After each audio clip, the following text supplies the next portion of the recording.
Ek is so bly jy is hier en ek hoop jy is gereed om in jou hart iets te ontvang.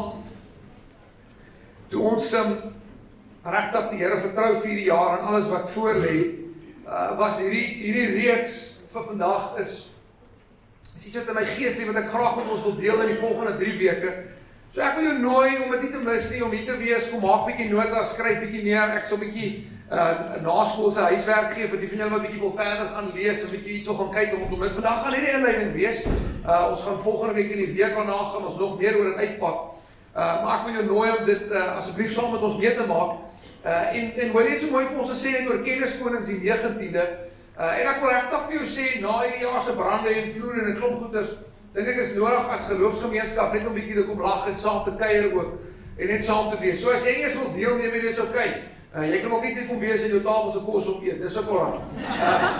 Maar kom asseblief die tyd uit kom praat met so net staan dit gou almal weet. Ek weet almal weet nie wie sy is nie, maar dis so net daai pragtige dame daar. So as jy nog nie 'n tafel het, so 8 tot 10 mense aan 'n tafel, jy gaan jou eie kos bring en ons gaan regtig saam kuier. Daar is pryse hierdie jaar vir die eerste 3 spanne. En daar's ook 'n prys vir die verloorspan, vir die span wat heel laaste kom. So as jy sê maar ek het nie 'n effort, dit is okay. Ons gaan na jou kyk, ons sal vir jou ook 'n prys gee. En dit sal nie 'n klomp stickers wees soos laas jaar nie. Ons sal mooi na jou kyk. So kom asseblief die tyd, ek wil jou nooi. As jy nie iemand in die kerk het om jou tafel vol te maak, jy kry iemand sommer buite die kerk. Kry sommer van die ander pelle, bring hulle saam. En ek dink dit is tyd. Die jaar het met brande begin en ons spoel nog weg en daar's 'n klomp dinge wat gebeur en 'n klomp challenges wat ons beleef, maar ek wil jou nooi kom koop die tyd uit die 19de is verniet. Maak 'n tafel vol. Al wat jy moet saambring is jou eie kos. Jy moet lekker eetgoed saambring en lekker te eet en verder gaan ons dit baie geniet. So ek wil jou nooi om dit nie te mis en nie by ons te wees. So ek wil jou vra, as jy by my so het, om vir ons oop te maak in 2 Korintiërs 13 is die laaste hoofstuk reg aan die einde. Nou my tema vir die volgende 3 weke is die seun van God maak ryk. Die seun van God maak ryk. Nou die vraag wat ons osself moet vra is heel eerste, wanneer is ek ryk? Ek dink dis die vraag. So wanneer mense 'n stelling wil maak soos die seun van God is ryk, dan moet jy vir jouself vra, wanneer is ek ryk? Nou in wêreldse terme sou hulle sê, seker as jy 'n paar miljoen rand in die bank is, dan word jy geklassifiseer as ryk of as wel af. Maar ek ken baie mense, of ek het al baie mense gesien wat ryk is in aardse geld, wat tog arm. Dit het ek ook al gesien. En 'n ander ding wat ons net moet sê oor rykdom is, en dit is baie belangrik dat ons as gelowiges dit ook verstaan, God het geen probleem met rykdom. Glad nie. God het nie 'n probleem daarmee dat mens ryk is nie. Daar's nie 'n probleem daarmee nie. Die onderskeid wat die Bybel altyd maak is, wie dien jy? So Jesus kom praat en sê, jy kan God of Mammon doen, jy kan nie albei dien nie, want jy gaan een dien en die ander een verag. Dis wat gaan gebeur, en as geld jou God word, gaan dit vir jou moeilik wees om die Here te dien. Een van die mooiste prentjies in die Bybel is waar die ryk jong man na Jesus toe kom en Jesus het vir hom gehou. Hy is 'n smart seun, dis 'n oulike ou. En hy sê vir hom, hy sê, doen al hierdie goed. Ek doen alles wat die wet vir my vra, ek doen al hierdie goed, maar wat het geword? Sy rykdom het sy identiteit geword. Dis wat het vir hom geword het. Sy rykdom het sy alles geword. En toe sê Jesus vir hom, jy gaan eintlik jou goed moet verkoop en my moet kom volg. En hy kon dit nie doen nie, want sy identiteit was vasgemaak aan sy aardse rykdom. Nou Jesus het nie dit vir alle ryk mense gesê, hy het dit vir daai een spesifieke jong man gesê, wie sy identiteit het geword. Maar ek wil vandag met jou praat oor baie meer as aardse rykdom, want wanneer is ons regtig ryk? Nou as ek my hele preek kan opsom vir jou in een sin, sal dit die volgende wees. As God se hand op my is. As jy nou wil ek nie sê dat die volgende 3 weke mis nie, moenie, asseblief nie. Alright, maar as ek dan alles opsom van die seën van die Here, is dit die volgende. As God se hand op my is, dan is ek ryk. Waar ook al my bestaan is, wat ook al my realiteit is, wat ook al ek in aardse terme het, as God se hand op my rus, is ek ryk. En as sy hand van my afhaal, is dit basies maar my einde. Dan kan jy die slotwoord in hier kleins moet skryf, dan is dit ikabod, dis klaar met my. Maar hierdie spesifieke seun van God is seker die bekendste een in die Nuwe Testament. En ons bid dit elke Sondag, bid ek dit oor jou. Mag die genade van Jesus Christus, die liefde van ons Vader, die teenwoordigheid van die Heilige Gees met julle wees en bly. Hierdie is 'n verskriklike belangrike seën in die Bybel. En ons gaan die volgende 3 weke gaan ek hierdie spesifieke seën vir ons uitpak en hoekom dit so belangrik is. En vandag gaan net so 'n bietjie gaan oor konteks, laat ons verstaan hoekom Paulus hierdie geskryf het. So hy skryf dit aan die einde van 2 briewe, eintlik 4 briewe. As jy bietjie Paulus se eintlik 4 briewe aan die Korintiërs, maar 2 ene klink my weggeraak. Ons weet nie wie hom weggegooi het nie, maar iemand het hom weggegooi. Maar Paulus skryf 'n klomp briewe vir die kerk in Korinte en hy maak klaar met hierdie stelling. En as ek nou die hele opsomming vir jou gegee, dan sal jy dalk bietjie meer van die stelling verstaan. Maar die kerk in Korinte, for a lack of a better description, was 'n baie interessante plek. Hulle is so 65, 70 kilometer. Nou alles wat ek nou sê met jou notas maak vir kenniskonings, hoor. So hy was so 65, 70 kilometer van Athene af weg. Athene was die filosofiese hoofstad van die wêreld op daai stadium. Almal wat wil gaan debatteer het of goedes wil gaan, hulle het so toe gegaan. Maar hulle was net so, hulle was so arm lente van mekaar. Korintiërs was glad nie soos dit. Glad nie. Dit was waartoe jy gegaan het as jy 'n goeie tyd wou gehad het. Wat is so toe gegaan? In 'n dorp wat 'n paar duisend mense gehad het, is al volgens Griekse en Romeinse goed wat ons het, historiese dokumente, was al meer as 2000 prostituie. Het jy my 'n idee te gee? So daar was 'n paar duisend mense, so vir elke 4 of 5 mense op 6, 7 mense wat daar bly, is daar prostituie. So daar's baie prostituie. Baie. Daar's 'n klomp tempels. Dis 'n plek waartoe jy gaan as jy regtig losbandig wil wees. Dis hierdie plek. Dis hierdie Korinte plek. Nou kom Paulus en hy voel die Here stuur hom so toe en hy bedien daar vir 'n tyd saam met 'n klomp vriende en die Here kom plant 'n kerk in hierdie godverlate, goddelose plek. Hier kom plant hy 'n kerk. En binne 'n kort tydjie, en dis die waarskuwing, en binne 'n kort tydjie raak hierdie kerk 'n refleksie van hulle stad. Nou as jy nou net gaan verstaan, dan gaan 1 Korintiërs en 2 Korintiërs baie anders lees. As jy hierdie nou verstaan, so hierdie dorp, die dorp raak 'n refleksie van die kerk en die kerk raak 'n refleksie van die dorp, en daar nie meer regtig 'n onderskeid is tussen die twee nie. En Paulus begin sy briewe skryf. Nou in eers stadium skryf hy nog 'n klomp goeders, as jy wie van julle wat wil gaan huiswerk doen. In 1 Korintiërs 6 stipuleer hy eintlik 'n groot van sy frustrasie van hierdie kerk, stipuleer hy daar, hoe dit daar aangaan. En baie van dit doen dit met die seksuele. Ons is net julle seksueel so los. Julle het agtergekom, julle is vrygemaak in Jesus Christus, maar julle is eintlik nog gebind in 'n klomp goeders. En Paulus is kwaad.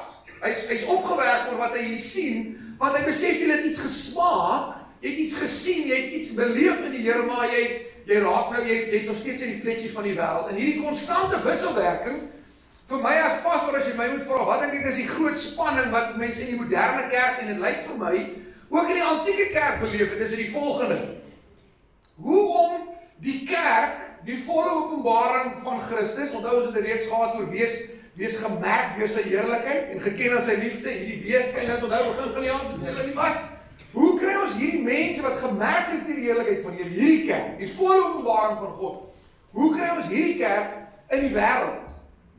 Okay, maar dis waar ons lig skyn, dis waar ons die sout bring, dis waar ons mense die openbaring van God kry. Maar die ander kant van dit is, okay, hoe hou ons die wêreld in die kerke? Sien, hierdie twee pole wat afspeel in spanning in die kerk in Korinte. Hoe is ons 'n kerk wat aktief in die wêreld leef as ambassadeurs, gemerk deur sy heerlikheid, geken deur sy liefde, as iemand wat regtig dit gryp en verstaan, maar hoe hou ons die wêreld uit ons uit?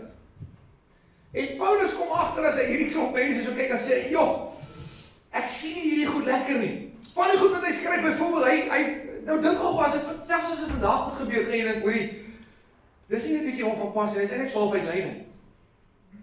Daar kom mense om nagmaal te gebruik, maar hulle is besope, hulle is gedrink. Want hulle is so vry, hulle kom gedrink aan by die kerk om nagmaal te gebruik. Nou, jy moet dink, as ek nou vandag net hoorie, en ek praat nie van iemand wat goddeloos en verlore is nie. Geef hom nagmaal, dat die Here hom red.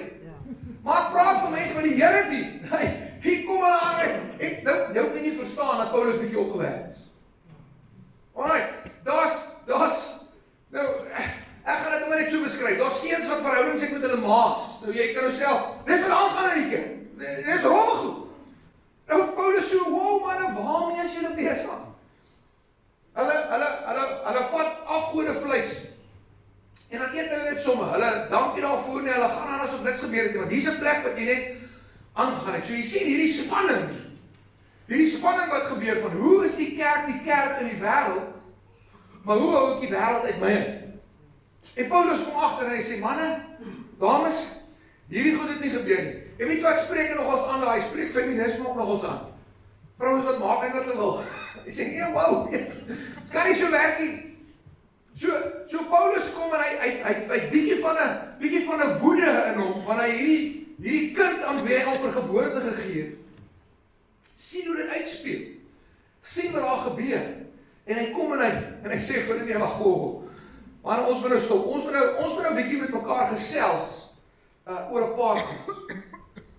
En dan kom pak hy 1 Korintiërs uit en 2 Korintiërs wat hy skryf aan hulle. Maar hierdie briewe, as jy bietjie wil gaan studie doen van julle, wil hierdie briewe vir 'n groot meerderheid van die mense land nie lekker nie. Dit land nie op 'n goeie plek nie. Hulle neem wat ons vandag sou noem is aanstoot. Die Engelse woord is, hulle is so bietjie offended. So dat Paulus voel, ek sê my welkom, ek gaan eers vir 'n tyd weggaan. Jy kan dit gaan kyk, oulik. En as hy met hulle praat, as gesag, en een van daai gemeente ook gestig het, dan sê hulle van nee, ons volg eintlik hierdie ou, en ons volg eintlik daai ou, dan kan jy die mooi skryf wat hy skryf, en hy sê, maar wie is ek en Apollos, as meer bedienaars van die Here? Ek kyk sommer in die begin. Hy sê, want die een plan die maak, maar die Here bring nie groei. Hou op sê, jy is van die Here en jy is van daai, ons is almal van die Here af. So dit hy, nou verstaan ons hoekom hy dit goed skryf. Maar Paulus het 'n hartseer en 'n kwaad aan hom, want hy kyk na die kerk, wat sê, in hierdie plek wat goddeloos en God verlaat is, het die Here julle kom plant. En hy stuur julle uit, soos wat Jesus ook maar gesê het, soos skape onder die wolwe, om die heerlikheid van Jesus Christus te dra, in 'n plek met 2000 prostituie, waar dit wild is, dis moeilik om die pad te stap, maar nou wat het nou gebeur? Nou het die kerk in die wêreld ingegaan, maar die wêreld het in die kerk ingekom. En ons is nie meer 'n refleksie, skryf, ons is nie meer 'n refleksie van die hemele nie, maar ons is nou 'n refleksie van die plek om ons. En Paulus se briewe gaan oor, dit moet eindig. Dit moet stop. Dit kan nie meer langer so aangaan nie. Ons kan nie hierdie kerk wees wat sê ons is vrygemaak deur die afhandelde werk van Jesus Christus nie. Sy reddende genade het ons werklik kom red, maar ek leef asof niks verander het. Julle hoor? So, as mens dit wat Paulus geskryf het, so 55, 60 na Christus, so min of meer waar ons het, as jy dit vat, en jy sê dit vandag oor die moderne kerk, moet ek vir sê, daar's baie raakpunte. Daar's baie raakpunte. Wat ons sien in die realiteit van die kerk is, ek verstaan wat Jesus kom doen het. Ek verstaan wat God kom doen het. Ek verstaan dat die Heilige Gees by my is, maar verstaan ek dit werklik? Dat ek in die wêreld staan, ek is in die wêreld, maar ek is nie van die wêreld.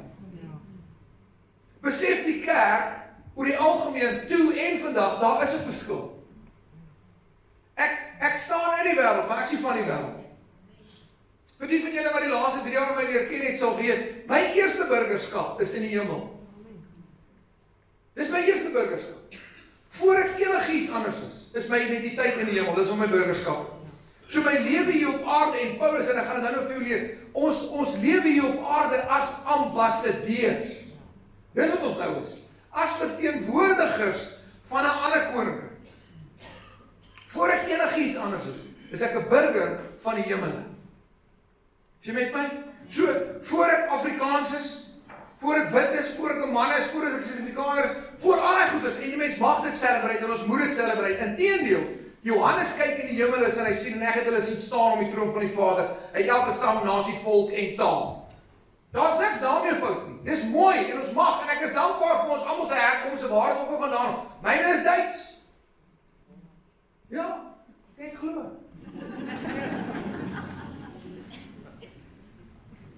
Die ouma grootjie, sy ouma is 'n moslim. Ja.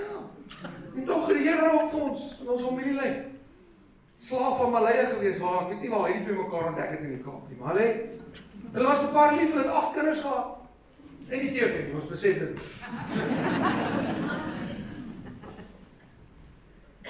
Maar die realiteit is, ons burgerskap is eers een van die hemel, en wanneer ek en jy as gelowiges dit verstaan, dan verstaan ek, maar ek is 'n ambassadeur van 'n ander koninkryk. So wanneer ek in die strate loop, wanneer ek met my werk is, dan verstaan ek en ek verklaar my ambassadeurskap oor my. En Paulus sê, hy skryf vir die kerk en hy sê, manne, vrouens, julle het hierdie vergeet. Ja, ons moet kerk in die wêreld wees, maar nee, die wêreld kan nie in die kerk in. Ons kan nie 'n refleksie wees van die wêreld om ons nie, ons moet 'n refleksie wees van die Christus in ons. Dis die refleksie wat ons moet skep. Ons moet gemerk wees deur die heerlikheid van Jesus Christus. So in sy brief sê Paulus 'n paar interessante goed en ek wil jou nooi, dis 26 hoofstukke. Dis so baie nie, jy kan dit al lees. Gaan lees bietjie Korintiërs net met hierdie nuwe agtergrond dat jy nou verstaan. Dan gaan jy verstaan hoekom Paulus sekere goed sê soos wat hy dit sê en hoekom van die goed wat hy oorkom, kom nog ons kras oor, want ja, hy is kwaad. Hy is bietjie opgewerk oor en sê, maar jy het gesmaak. Jy het iets beleef onder die Here. Hoe is dit dat jy terugeindig en 'n klomp ander dinge jou ander realiteit weer maak? Want jy het iets beleef by die Here. Die tipe mense wat in Korintië gebly het, is ook 'n beeld van die Gees. Dis vrymanne gewees. Daar was baie min Jode, so dis vrymanne, dis ex-slawe gewees, wat of hulle self of vry gewerk het, of vry gekoop het.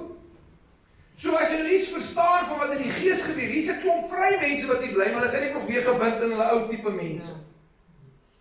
En Paulus kom en hy sê, jy verstaan vryheid. Jy weet wat dit was om vasgevang te wees in kettinge, fisies op aarde, jy weet hoe dit voel. Nou is jy vry van dit. Hoe is dit dat jy jouself in die Gees weer wil gaan vasmaak aan 'n klomp goed? Hoekom wil jy dit doen? Hoekom kies jy daai realiteit? En dan kom sê hierdie gedeelte vir ons in 2 Korintiërs 5. Sê ek my gunsteling hoofstuk in 1 en 2 Korintiërs. Nou jy weet vers 21 is my gunsteling vers, maar vers 20 sê die volgende, hy sê ons tree dan op as gesandte om Christus wil. Ons tree dan op as gesandte om Christus wil. Nou ek kan besef,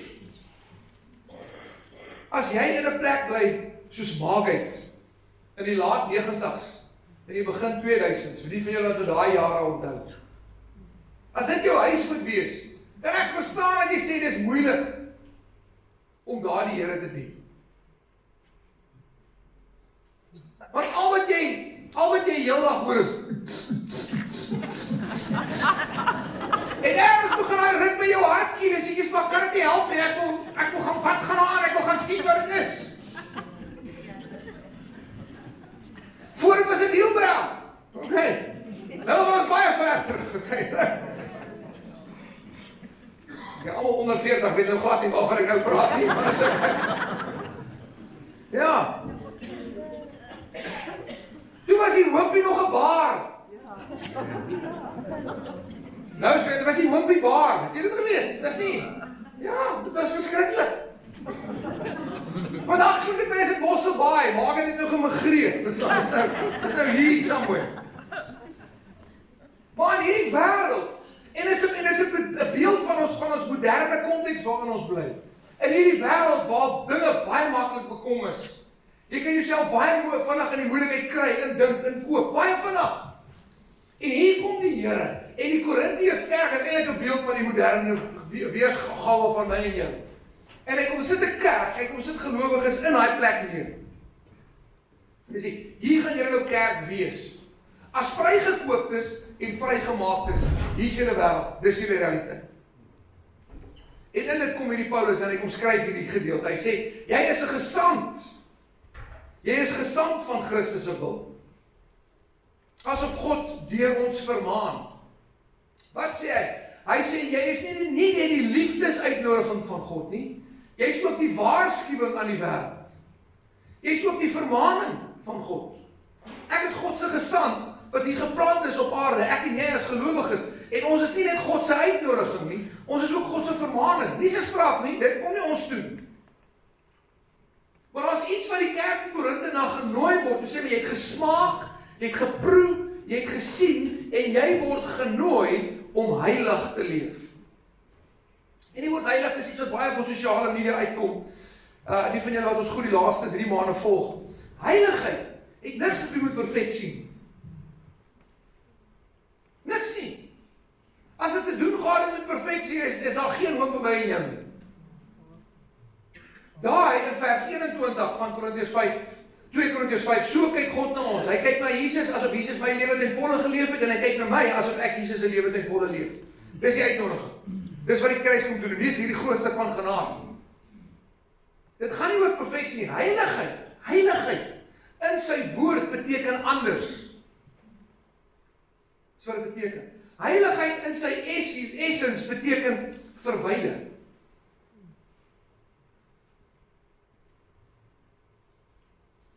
Eenkant, anders, verwyder. Dis wat die woord heiligheid beteken. So as God sê ek is heilig, dan sê hy ek is anders, ek is eenkant, ek is verwyder van sonde, van duisternis en ongeregtigheid. Daar's 'n skeiding gemaak in my lewe tussen dit wat reg is en daar's 'n skeiding tussen dit wat verkeerd is. Selfs in dieselfde Paulus, kom in Romeine 7, wanneer hy skryf, as jy bietjie dit nog gaan lees. Hy sê, weet jy wat sê, dit is so mooi, hy sê, ons moet iets verstaan. Hy sê, wanneer ek sondig, is dit nie ek nie. Dan dink jy, hy sies, jy vat nie eens verantwoordelikheid vir jouself. Hy klink soos my kinders, was nie ek nie. Maar Paulus kom sê eintlik daar, hy sê, wanneer ek sondig, is dit nie ek nie, want ek het 'n nuwe identiteit. My sonde het niks met my identiteit te doen nie, want ek is 'n nuwe mens in Jesus Christus. Dis die radikale oortuiging waarmee die kerk moet leef. Is dat selfs wanneer daar iets in my lewe gebeur wat God nie eer nie, sê maar dit is nie ek nie. Ek sien nie myself dit doen, dit dink, dit sê nie, want dit is nie ek nie. Ek het 'n nuwe identiteit in Christus. En hierdie sê Korintiërs, kom skryf hy sê die wat in Christus is nuwe skepsels. Die ou het verbygegaan, kyk, sien, dinge het nie geword. So Paulus nooi die kerk in Korintiërs uit om te sê, hoorie, jy het 'n nuwe identiteit in Christus, jy is vrygemaak. Jy verstaan wat dit beteken om 'n vry slaaf te wees, maar nou as jy in die gees is jy weer vasgevang met 'n klomp goed wat God nie eer nie. Besef jy nie dat jy 'n gesang van God se wil is en jy is 'n vermaning van God se wil? Daar's iets in jou geplant om 'n voorstelling te wees van wie God is, ook 'n waarskuwing. En laat ek nou na verwys het. Ons bid julle om Christus wil. Laat julle met God versoen. Nou selfs so, as jy hierdie stuk gelees, hy is al so 3/4 in deur sy briewe. Hy kom sê vir hulle, hy sê, ek bid dat julle asseblief sal terugkom na die Here toe. Julle ken vryheid, julle verstaan hoe dit werk, julle weet hoe dit is. Nou kan ek dink in hierdie geskrywe, terwyl ek voorgelees is, in die kerk, nou ek dink dit kon nogal spanning gewees het, want die sinagoge, die eerste kerk wat hulle geplant het, hulle reg langs die sinagoge gedoen, so, ek dink was 'n bietjie spanning daar. Maar nou dink vir 'n oomblik, dit word hierdie goed afgelees aan jou. Nou sal een van die manne sê, maar, joh, dis moeilik, want al die tannies loop op die straat rond. Dit is moeilik. En dis al die tempels met offervleis. Dis net so lekker. Dis net so lekker om hierdie vals gode, dis net so maklik, dis net so. Maar nou, en bekombaar, sê my vrou, maar Paulus kom en hy kom skryf, hy sê, ek bid, versoen jou weer met die Here. Kom terug na die Here toe. Want dit is jou op aarde vrygemaak as 'n slaaf, en jy het vryheid gesmaak. Wees geestelik ook vry. Selfs in die dorp waar hierdie kerk gesit is. En die kerk in Korinthe, wil ek vir sê, is 'n moderne refleksie van waar die kerk homself bevind. Kijk, en ek weet, mens mag nie weer die woord sonde gebruik nie. Ek weet, dit is 'n vloekwoord vandag in die moderne kerk, maar vergewe my. Maar dit was nog nooit so maklik om te sondig soos vandag. Nog nooit. Inteendeel, die mensdom het in die laaste 30 jaar, 40 jaar, nuwe maniere uitgedink om te sondig. Ons het verveeld geraak met die ou maniere. Ken ons nuwe maniere? Dis waar ons nou is. Maar Paulus se brief wat hy skryf aan die kerk in Korintiërs, groot skryf hy vandag ook vir die moderne kerk, sê ek bid, asseblief, versoen julle weer met Christus. Kom terug na die Here toe. Dit wat jy onthou in die vrymakende krag van sy werk, moet dit nie vergeet nie. Dis hoekom die Hebreërs skrywer, ons nie weet wie dit was nie. juis in Hebreërs 12 skryf, die oë gefestig op Jesus. Die oë gefestig op Jesus, dis waar jou oë gefokus moet wees. Versoen jou met God. En dan in die gedeelte waarop ek net wil fokus vir die volgende paar minute, as die inleiding. En dis die laaste gedeelte van 2 Korintiërs 13. Vanaf vers 8 gaan ek vir ons lees. Paulus sluit nou af. Hy is deur 'n klomp mense uitgejou. Hy is eintlik deur 'n klomp mense afgemaak in hierdie kerk. Paulus het eintlik nie gesag nie, hy het niks vir hom te sê nie. As jy 'n bietjie studie doen oor Korintiërs, hy het nie baie fans gehad na hierdie brief nie. Jy kan dit verstaan. Want daar sekere dele in hierdie brief wat nogals hard is. In 1 Korintiërs 5, 1 Korintiërs, hy noem mense som op die name. Verstaan dit? Paulus was 'n intense individu. So jy kan verstaan dat 'n paar mense nogals opgewerk is. Dis sê, hoorie, ons moet die lyne nou reg hê. Ons kerk is in Korintiërs, dit is 'n willerstand. Ja, die gala is aan daar. Dis moeilik. Maar ek sê julle, julle moet julle oë op die Here hou. Versoen julle met God. Julle weet wat vryheid is. Wat het nog erger gemaak het, was 'n hawe-stad. Daar baie geld. Baie geld. Jy weet nie geld nie. Baie geld deur daai dorp gevloei. Want as jy die suide, as jy by die kaart gaan kyk, ek het nou nie hier vandag nie, maar as jy die suide gaan kyk, die mense wat nie daar gegaan het nie, want die storms, nou hulle het nie al die moderne goed gehad ons gehad nie. Dan het die ene daai kant op gegaan, by hulle. So dit was 'n lekker stopover. So nou moet jy verstaan, die mense klim van die boot af, daar's ruilhandel, daar's geld te maak. In plain Afrikaans. Life is good.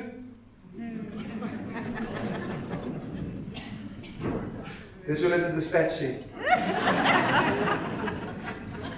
En hulle is by die see nie, man.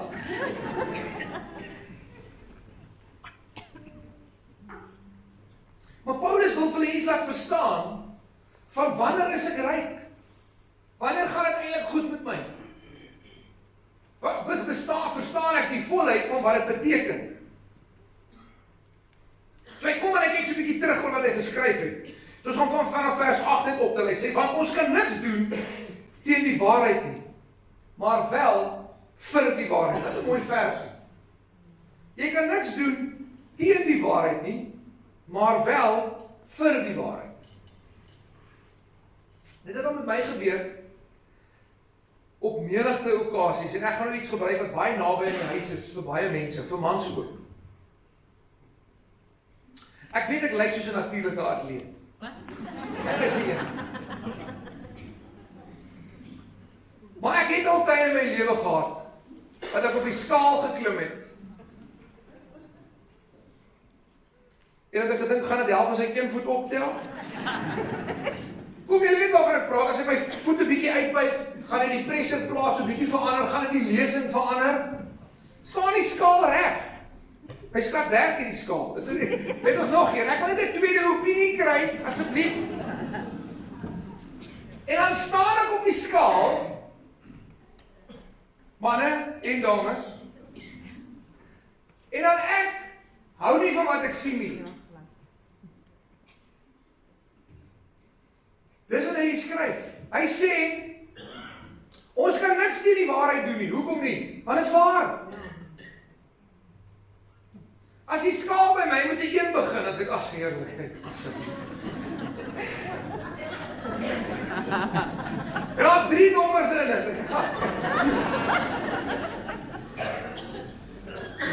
Ek kan niks teen die waarheid doen nie. Skryf hier, want dit is waar. Hierdie skaal is 'n akkurate refleksie van my natuurlike atleetheid.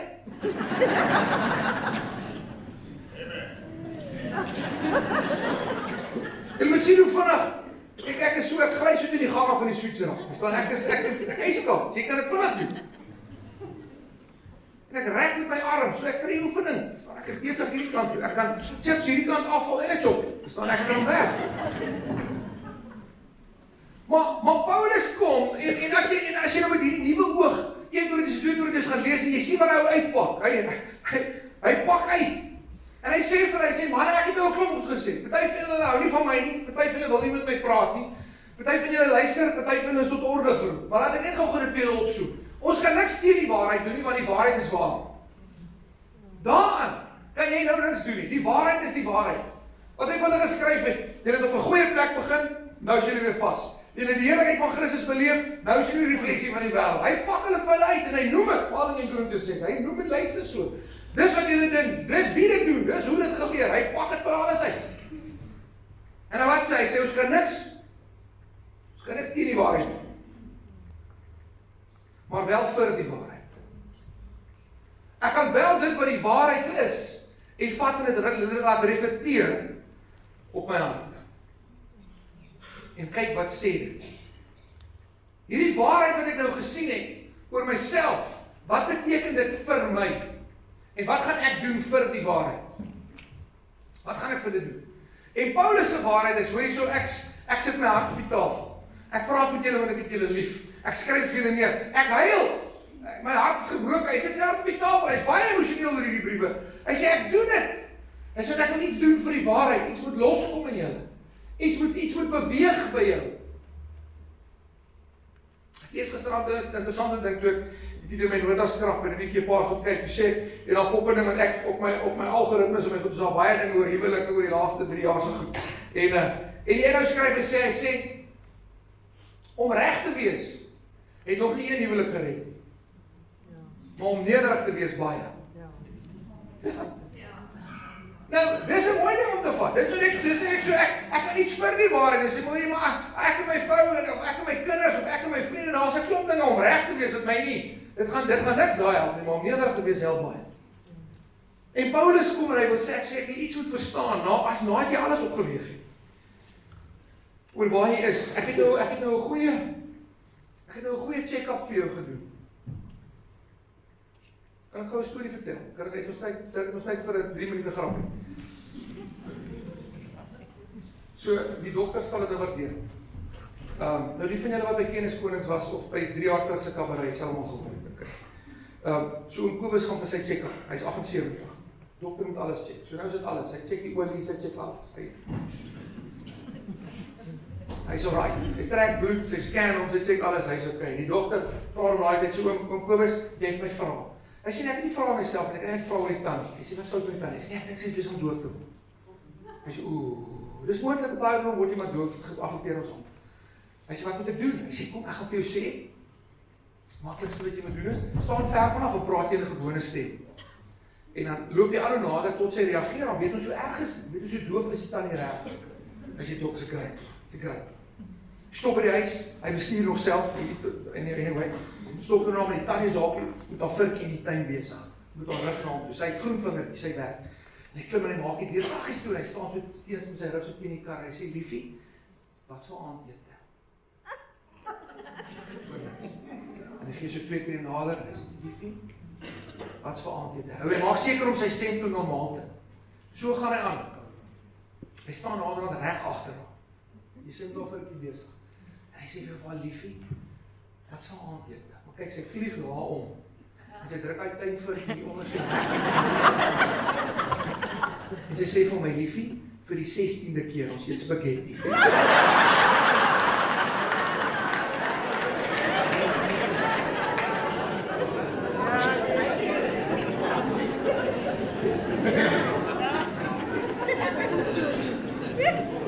So Paulus kom. En hy het die volle ondersoek gedoen. Hy het vir die kerk 'n volle refleksie gegee van wie hulle is. Die manne, julle is eintlik doof soos oom Kobus. Ja. Hy sê hier's iets, dis waar, jy moet dit nou vat. Julle het 'n klomp goed beleef, julle verstaan vryheid, julle weet hoe dit werk, julle is losgekoop, julle het 'n klomp goed, maar julle het toegelaat dat die wêreld kom huismaak in julle. Julle het toegelaat dat die wêreld kom huismaak in die kerk, julle het dit toegelaat. Hy sê dis die waarheid. En wat gaan ons nou doen vir die waarheid? Wanneer hy sê regtig reg, jy moet iets kom verstaan van al hierdie goeders, is daar iets wat jy moet verstaan.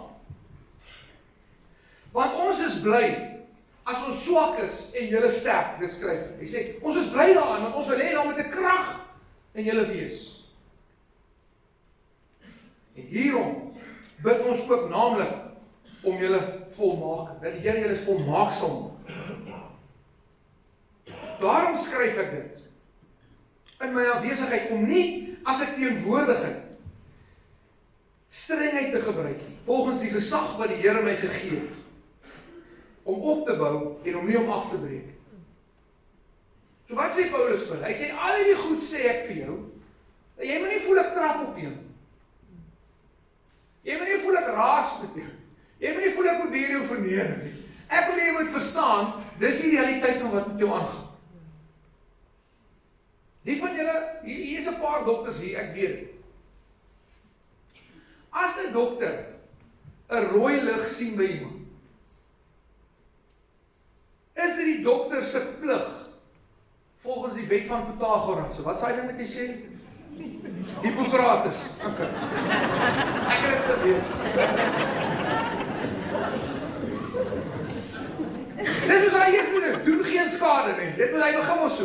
Doen nou al. Hy begin soos dit. Nou sien die dokter, hier's 'n rooi lig. Jy gaan na die dokter toe. Hy sê hy dokter, hier's 'n pyn as ek hier druk. Hier's 'n pyn as ek hier druk. Hier's 'n pyn as ek hier druk. Hier's 'n pyn as ek hier druk.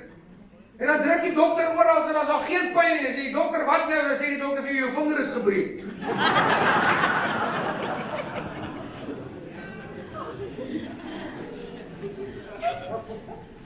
Maar dink gou vir 'n oomblik. Ek wil hier nou alle ernstig. Hier is iets nie lekker nie.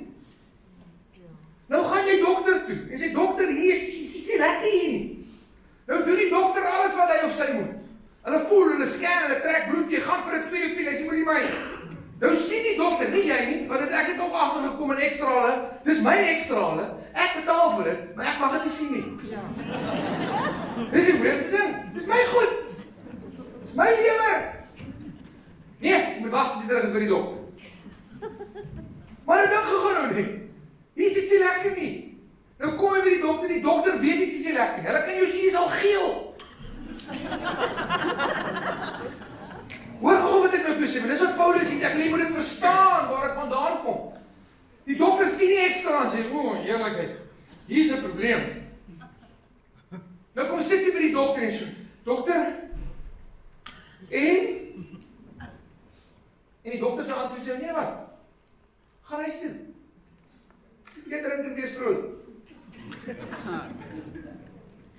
En dan gaan jy. Vanaand raak het erger. Hulle neem jou op in die nag, jy bel die ambulans. Mamma bel, jy slaap al uit, jy is al groen, jy is al verbygeel. Eindig in die hospitaal op. Dieselfde dokter wat gesê het, eet, drink en wees vrolik, môreoggend en nou? Nee, dokter raak erger. Nee, ek het geweet het gaan erger raak, sê die dokter. Hoekom het die dokter nie iets gesê nie? Imagine vir hoe die dokter antwoord die volgende. Want ek wou nie my emosies omkrap.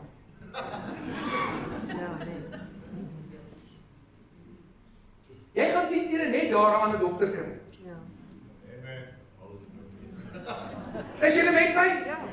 Nou Paulus probeer dit so verduidelik. Hy sê ek doen 'n volle assessering. Hier's ietsie lekker nie. Nou ek besef van hulle gaan sê, maar dit is nie lekker om te hoor nie.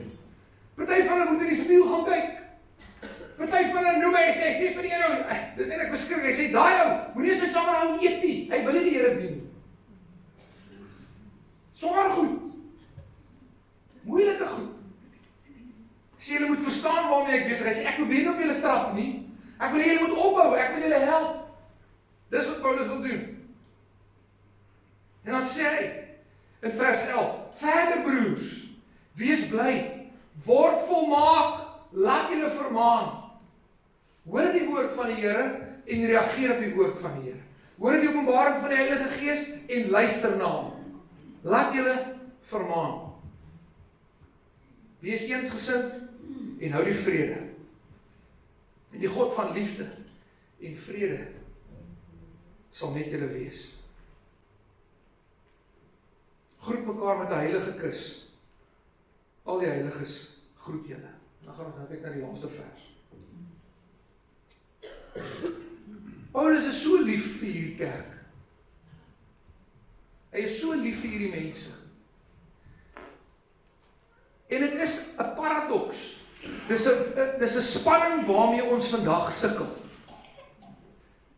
Paulus is so lief vir hierdie kerk. Hy kan nie anders as om hulle die waarheid te praat. Maar dit het vandag so geword op baie plekke. Moenie met my die waarheid praat nie. Jok eerder vir my.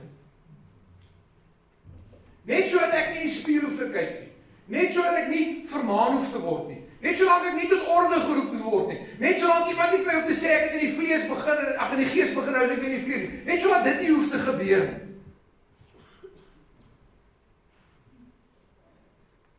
Want jy sien wanneer dit gebeur, is 'n normale reaksie dat iets nie nou moet maak so.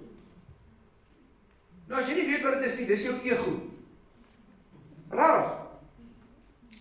En die ego filosofies word geklassifiseer as die volgende ding. Jou ego is die volgende. Hoe die wêreld moet wees volgens jou. Dis jou ego. Hoe die wêreld moet wees volgens jou. En as dit nie so is nie, en as iets daarin indring, dan kry my ego seer, my ego kry 'n speedwobble, dan moet gekry hartklopings, ek raak rooi, ek kan nie slaap nie, al die emosies wat bestaan. En dan sal baie mense sê, okay, lieg eender vir my, ek moenie vir my sê nie. Maar Paulus se redenasie is, dis hoekom hy in die middel van hierdie goed is, en as jy amper in die middel van, dan kom jy amper hier by 1 Korintiërs 13 uit, tot 5, en hy sê, maar, dit gaan alles oor liefde. Alles van hierdie, kom uit my plek, omdat ek julle lief het, en omdat God julle lief het. Dis waar dit vandaan kom. So dat ek het julle so lief, dat julle met die waarheid gaan praat. Hy sê, laat julle vermaan. Hy sê, groet mekaar met 'n heilige kus. Dit het op 'n stadium so erg gegaan, en dis die laaste ding wat ek gaan sê, dit 'n bietjie oor die ding van Korintiërs. Dit het op 'n stadium so erg gegaan, want jy moet verstaan, die Romeinse wet is eintlik maar die fondasie waar alle moderne wet eintlik op geskryf is, in die reg. Dit is hierdie Grieke het iets verstaan rondom dit. En omdat hulle net so ver van Athene af was, hulle is naby aan hierdie wêreld, weet jy wat gebeur? Die broers kan nie oor die weg kom met mekaar nie, maar hulle het baie vinnig toe gaan na die howe toe. En as ek in my sin kan bedink hier aan môre, is ek en hy in die hof. Dan vat ons mekaar hof toe. Paulus skryf as hy stop het. Hy sê teen hulle hou mekaar vas, gee mekaar ordentlike soen. Los hierdie goed. Want ons raak 'n refleksie van die wêreld en nie van die Here. En hy kom skryf hierdie ding. Wat aan Korintiërs 'n spesifieke, maar aan die kerk 'n algemene seëngroet geword het. En hy kom sê hierdie ongelooflike ding vir hulle. In vers 13. As jy die Engels is dit net in vers 14. Ja, as jy Engelse Bybel is dit in vers 14. Ek weet nie alles van die Bybel nie, maar ek weet so 3 goed. Sê die volgende. Die genade van die Here Jesus Christus en die liefde van God en die gemeenskap van die Heilige Gees sy met julle almal. Amen. Gaan dit weer lees. Die genade van die Here Jesus Christus en die liefde van God die Vader en die gemeenskap van die Heilige Gees sy met julle almal. Amen. Nou, vir die vriende wat gaan huiswerk doen, gaan lees al die vertalings wat jy kan. Jy kan ook internet kry. Die enigste een wat dit so bietjie verander is die message of die boodskap. Verder die res van hulle skryf op 'n woord vir woord presies dieselfde neer. Want hierdie seëngroet dra so baie gesag. Paulus nou alles sê as jy jou rykdom, jou wêreld, die afgaande werk van Jesus Christus, hoe ons is met mekaar, alles wat ons beleef, hy sê as daar een ding wat jy alles uit kan vat, dan is dit dit. En ek op Pinkster het ek bietjie definisie gegee aan dit. En ons gaan dit in die volgende 3 weke uitpak. Sê, mag die liefdevolle heiligheid, want dis wie God is, en die reddende genade, want dis die definisie van wie hy is, en die teenwoordige krag van die Heilige Gees, by elkeen van ons wees. Paulus kom en hy sê, as jy hierdie plek wil wees, jy wil regtig oorvloed hê, jy wil regtig ryk wees, dan moet hierdie jou huis wees. Dan moet hierdie jou werklikheid wees. Dan moet hierdie kerk jou realiteit wees. Wat ek vir myself dit kom sê, mag die reddende genade van Jesus Christus by my wees. Want sonder die reddende genade van Jesus Christus is my lewe eintlik maar absoluut niks werd. Mag die liefdevolle heilige, daai liefde wat anders is, wat anders funksioneer, wat anders praat, anders optree, mag daai liefde jou deel wees. En mag die teenwoordige krag van die Heilige Gees met jou wees. En dan maak ek klaar en ek sê, amen, dat beteken, laat dit so wees. Paulus kom sit sy hart op die tafel. Hy kom sit sy emosies op die tafel. Sy teleurstelling op die tafel. Hoe almal hom hanteer het op die tafel. Hy sit dit alles op die tafel. En hy kom sê, kerk, hy sê, as jy alles moet vat, wat in hierdie laaste 26 hoofstukke aan jou geskryf, as jy dit alles moet vat, as jy jou lewe moet opweeg, kry jouself op 'n plek, dat God se hand op jou is, as 'n teenwoordige God. Dis hoekom hy hierdie woorde aan hulle skryf.